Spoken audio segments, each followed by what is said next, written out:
Hello mga ka-approve! Dahil puro meat nga tayo ng mga nakaraang araw, luto naman tayo ng isda ngayon. Gawa tayo ng bangus with tausi. Tara, samahan niyo na uli kami magluto.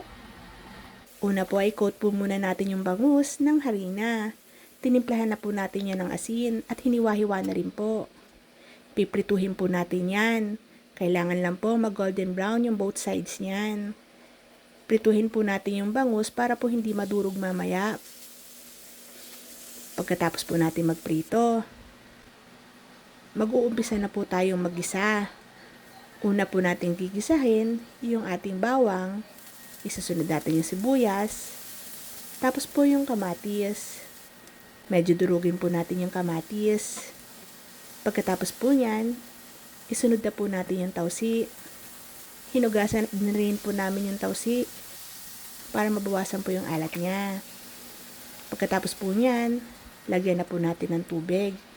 Tamang dami lang po ng tubig. Tapos takpan na po natin at hintayin natin maluto ito.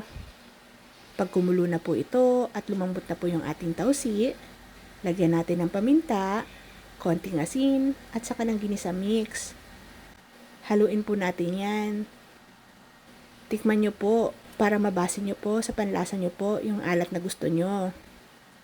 Pagkatapos po niyan, pwede na po natin ilagay yung pinarito nating bangus. I-coat lang natin siya ng ating mga nagawang sarsa. Pagkatapos po niyan, luto na po ang ating bangus with tausi. Pwede na natin i-serve yan.